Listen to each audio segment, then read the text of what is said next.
नमस्कार दोस्तों। कहा जाता है कि 100 साल की जिंदगी इंपॉर्टेंस नहीं होती है, लेकिन आप 50 साल वैसे जिए जिसकी वजह से लोग आपको याद रखें और लोग आपको दुआएं दें। आज मेरी तबीयत थोड़ी सी खराब थी, लेकिन फिर भी मैं आज 15 नवंबर के दिन वीडियो बना रहा हूँ, क्योंकि आज एक वैसा दिन है जिसे हम सब कभी भूल नहीं सकते। और पूरे बंगाल, पूरे झारखंड, बिहार के सभी लोगों के लिए ये तो खास दिन है।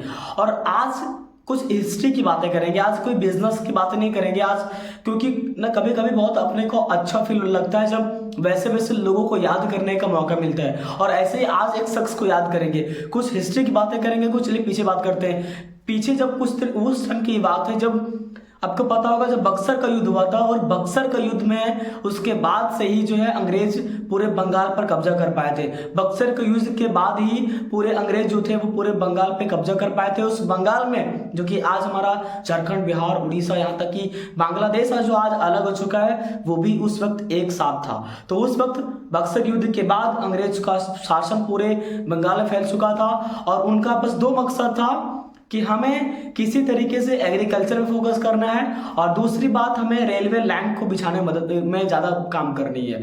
तो उस वक्त झारखंड में या फिर बिहार में, पूरे बंगाल में क्या था कि बस अंग्रेज दो चीज़ पर काम कर रहे थे कि जंगलों को काट करके और एग्रीकल्चर कर रहे थे, और जंगलों को काट करके रेलवे लाइन बिछा रही थी। और उस वक्त की बात है, वहाँ पर जो मुंडा परिवार के लोग बहुत ज़्यादा होते थे, और उस फैमिली के लोग सब लोग जो थे इसका विरोध करते थे कि नहीं, जंगलों को ना काटा जाए। जंगलों के अलावा आपको जो भी काम करने वो कर सकते, लेकिन वो लोग नहीं मानने वाले थे। वो लोग जंगलों की कटाई करने के आदेश दे दिए थे, और रेलवे लाइन को बिछाने का काम करने शुरू कर दिया गया था। और उसी में एक ऐसे इंसान का जन्म होता है जिसे आज हम याद करने का लाए हैं। उनका नाम है बिरसा मुंडा। और आज बिरसा मुंडा की बात करेंगे। उस वक्त बिरसा मुंडा बड़े हो रहे थे, ये सभी कांड, ये सब चीजें अंग्रेज लोग कर रहे थे। थोड़ा सा बड़े की बात करते हैं। उनके पिता का नाम सुगना मुंडा था, आपको पता ही होगा। माता का नाम करमी मुंडा था। बहुत ही इधर झारखंड के छोटे से खूंटी जिले से जन्म लिए थे। वो गरीब फैमिली से बिलोंग करते थे। शुरू की एक बात बताता हूँ, एक स्टोरी क्या था कि जब वो अंग्रेजों को देखते थे ना, और जब देखते थे कि नहीं अंग्रेज का कोई रिलेटिव मरता था या फिर कोई आदमी मरता था जो अंग्रेज होते थे, तो जब उनके शव के साथ उनके कई तरह की ज्वेलरी को रख करके उनको दफनाया जाता था। कई तरह से हीरे, सोने, मोती, हीरो की चीजें रख करके उनको दफनाया जाता था। तो उनको लगा कि ऐसी चीजें वेस्ट हो जाती है, क्यों ना इनका यूज किया जाए। और इसके लिए उन्होंने क्या किया, थोड़ा सा कम समझदार थे, कुछ 17-18 साल उनका उम्र होता होगा। उस वक्त क्या करते कि 100 से गहने को निकाल करके उन्होंने साहूकार के पास ले जाके बेच दिए थे। किसी अंग्रेज के बॉडी से जो है वो निकाल करके शव से, और श्रृंगार को, फिर ज्वेलरी जो होती है वो निकाल के बेच दिए थे, और कुछ पैसे निकाल लिए थे। और ये चीज जानने के बाद उसके माता ने बहुत दुखी हुई, उसकी माता को बहुत ही हर्ट हुआ। उसके बाद उनको घर से निकाल दिया गया कि नहीं, अब तुम इस घर में नहीं रहोगे, क्योंकि हमने तुम्हें वो शिक्षा नहीं दी है कि किसी भी चीज की चोरी करो, चाहे वो किसी के भी हो, चाहे वो वेस्ट क्यों ना चला जाए। चोरी करने की आदत हम तुम्हें नहीं सिखाए थे, और इसके लिए उन्होंने उनको घर से बाहर निकाल दिया। वो बहुत दिनों तक जंगलों में रहते, क्योंकि झाड़ियों का प्रदेश, इसका मतलब झारखंड, वो जंगलों में भटक भटक कर रहे थे। आज भी झाड़ियों का प्रदेश कहा जाता झारखंड को। और उस जंगलों में वो रहे थे, निवास कर रहे थे, वहीं से अपना जीवन यापन कर रहे थे। उन्हीं कुछ दिन में क्या हुआ कि जंगलों से ही वो जड़ी बूटियों का ज्ञान प्राप्त कर लिए। वो जड़ी बूटियों से, वनस्पति की चीज़ों से नॉलेज इकट्ठा कर लिए। और जब वो वापस अपने गाँव आते हैं तो ये पता चलता है कि वो बहुत कुछ सीख चुके थे। वो कई तरह की बीमारियों को उन जड़ी बूटियों से सॉल्व कर रहे थे, और इसके लिए वो प्रचलित भी होने लगे। वो जानने लगे कि कई तरह की बीमारी जो केमिकल से ठीक नहीं हो सकती है, केमिकल से दवाई से ठीक नहीं हो सकती, वो उन जड़ी बूटियों से ठीक कर सकती है। और इसके बाद वो बहुत पॉपुलर हो गए थे उस टाइम तक। उसके बाद सभी लोगों ने उनको धरती आबा के नाम से नाम दिया कि आप हमारे धरती आबा हैं। और धरती आबा का मतलब होता है पूरे धरती के लिए भगवान। सभी लोगों ने उन्हें भगवान का दर्जा दिया, सभी आदिवासी फैमिली ने उन्हें भगवान का दर्जा दिया, क्योंकि वो सभी के लिए भगवान बन चुके थे। के साथ साथ ही वो सभी समाज के लोगों को ये बताते हैं कि जो अंग्रेज हम पे शासन किए हैं, वो हम पे अत्याचार कर रहे हैं, वो हमारे ही फसल पे, हमारे जमीन पे टैक्स लगा करके हमसे पैसा वसूल तो रहे हैं। इसके साथ साथ हम जो अभी उपजाते हैं उनको, वो भी हमको उसके कुछ भाग देने पड़ते। तो ये बहुत ज्यादा अत्याचार है। और ये जो पेड़ की कटाई करके रेलवे लाइन बिछाया जा रहा है, तरह तरह की फैक्ट्री का निर्माण किया जा रहा है, ये गलत है। लोगों को इसके प्रति जागरूक करते हैं वो। और इस वक्त क्या था कि लोग उनसे जुड़ना जुड़ना पसंद कर रहे थे, उनकी बातें को सुनने लगे थे क्योंकि वो पॉपुलर थे। वो एक धरती के लिए आबा थे, धरती के लिए भगवान थे, लोग उनका भगवान के नाम का दर्जा देने लगे थे। इसके बाद क्या हुआ, जब अंग्रेजों को पता चला कि अगर इन्हें ना रोका जाए तो ये हमारे लिए खतरा बन जाएगा। और इसके लिए क्या किया कि उन्हें 1895 से की बात है ये, 1895 से में क्या किया कि उनको एक झूठे केस में जो है वो उनके पिता को और उनको अरेस्ट किया गया और उनको जेल भेज दिया गया 2-3 साल के लिए। उनको जेल 1995 में उनको जेल भेजा गया था 3 साल के लिए। और ये दुख की बात है कि उन हजारीबाग के जेल में ही उनके पिता जो थे उनकी देहांत हो चुकी थी।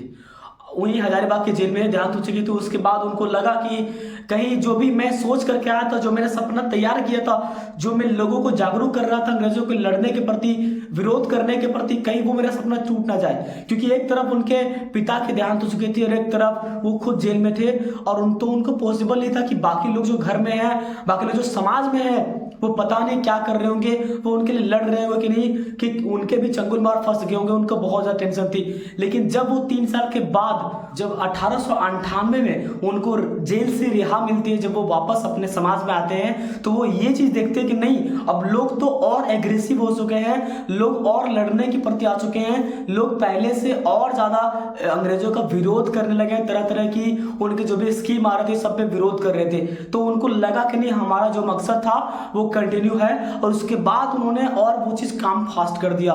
वो जितने भी तरह से जो भी काम कर रहे थे अंग्रेजों के प्रति, उन्होंने काम में तेजी ला दी। उसके बाद ये चीज फास्ट हो गया। उसके बाद उन्होंने तुरंत एक मीटिंग करवाया। वो मीटिंग क्या था, उस मीटिंग में उन्होंने क्या किया, एक बात समझाया सभी लोगों को। वो बोला कि ये देखो, मेरे हाथ में 2 झंडे, एक झंडा है व्हाइट कलर का, इट मीन सफेद कलर का, एक है हमारा लाल झंडा।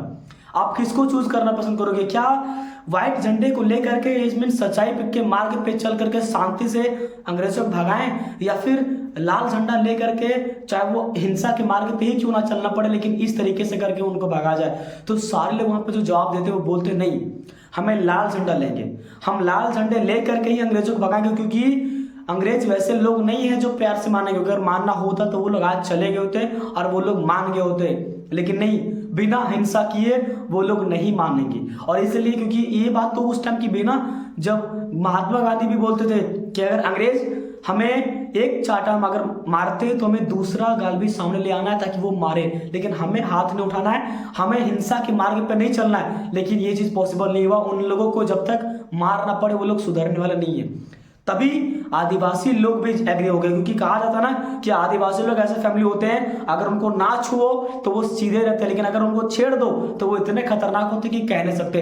तब उन्होंने वहां पर ये आयोजन चलाया कि नहीं, अब हम लोग वहां पर जो है उनको लड़ करके क्यों ना सही, हिंसा के मार्ग पे ही चल के क्यों ना सही, उनको उनसे हम लोग लड़ेंगे।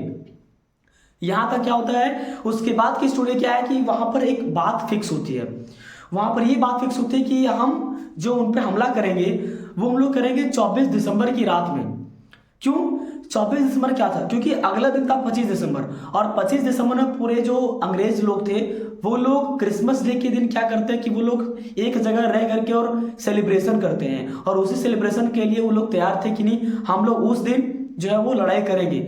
लेकिन कभी क्या होता है ना कि ये चीज होता है हर एक के साथ कि कहीं ना कहीं एक वैसा आदमी आ जाता है हमारे समाज में जो हमारे बातों को, हमारे प्लान को किसी और को जब बताता है, हमारे पास रहता है, हमारे टीम में रहता है, लेकिन सपोर्टर किसी और का रहता है। ये हो गया था उनके पास। जब वो फिर से जब ये चीज पता चला, जब और ज्यादा वहां से वो ताकतवर लगा, क्योंकि पिता के देहांत हो चुके थे, उसके बाद ये काम अपना फास्ट कर चुके थे। जब काम फास्ट हो चुके थे तो उसके बाद अंग्रेजों का इन पर जो था जोर और ध्यान ज्यादा लग गया कि ये काम क्या क्या कर रहा है।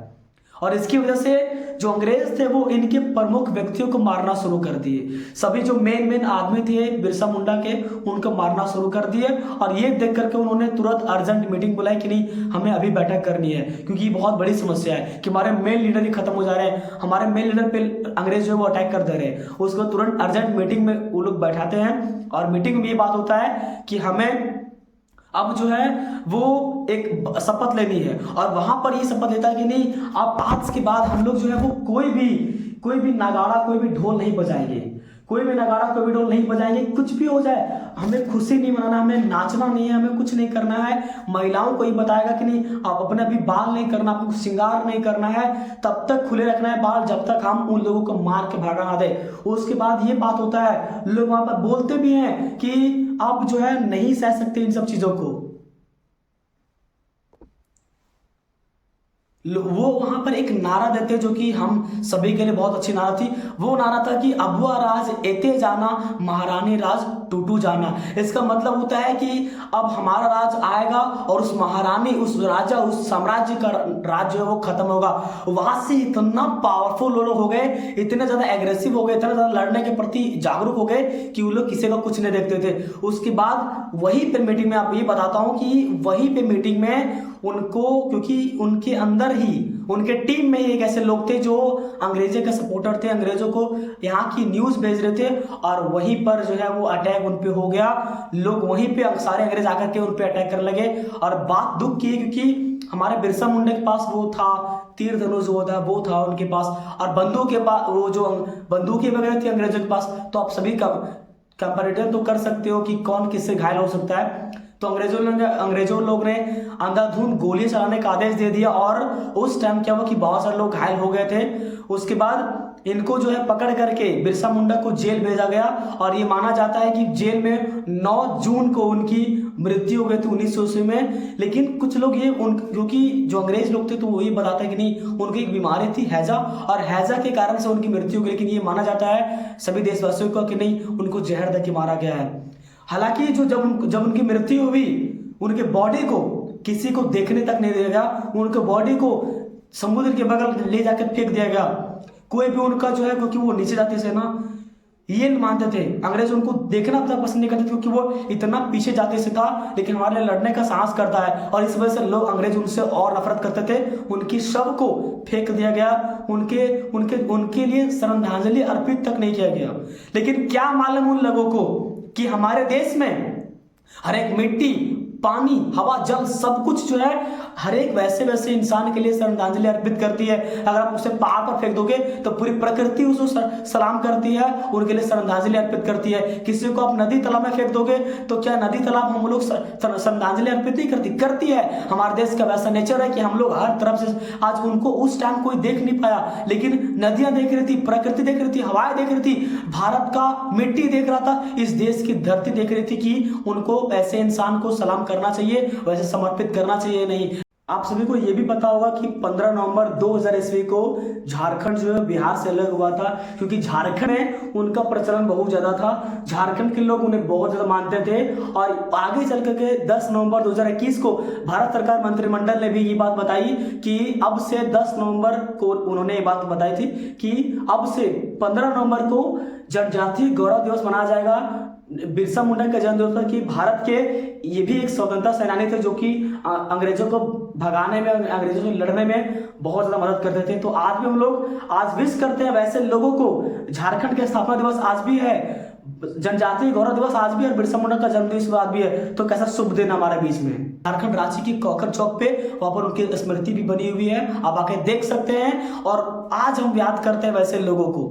अच्छा लगता है जब ऐसे लोग हमारे देश से पैदा होते हैं, ऐसे देश को नाम करते हैं। आज भले ही वो हमारे बीच नहीं है, लेकिन हमें सभी को एक ऐसे एनर्जी देखी गई है कि नहीं, अगर हमें अपनी चीजों के लिए, अपने देश के लिए अगर हिंसा के मार्ग चुनना पड़े तो भी कोई गलत नहीं है। और वैसे लोगों को इंस्पायर, वो हमारे बीच में आज नहीं है, लेकिन लोगों को मोटिवेट करके गए हैं। उम्मीद करता हूँ ये वीडियो आप सभी को अच्छा लगा होगा। अगर अच्छा लगा होगा तो चैनल को सब्सक्राइब करिए और वीडियो को शेयर करिए उन सभी झारखंड के लोगों को जिनको आज के दिन आप मानते हो। जो आप अगर इनको मानते हो थोड़ा सा तो मेरे लिए वीडियो शेयर कर दीजिए। मेरी तबीयत थोड़ा सा खराब थी, लेकिन फिर भी आप देख सकते हैं, आपको लग रहा होगा, लेकिन फिर भी वीडियो मैंने इतना लंबा बनाया ताकि थोड़ा सा आपको बता सके। थोड़ा सा ज़्यादा वक्त भी नहीं मेरे पास, थोड़ा सा था इसलिए बारे में बात किया। बाकी वीडियो में एंड करता हूँ। अगर आपको वीडियो पसंद आया तो वीडियो को शेयर करिए। आप सभी का प्रेम पूर्वक बहुत बहुत धन्यवाद।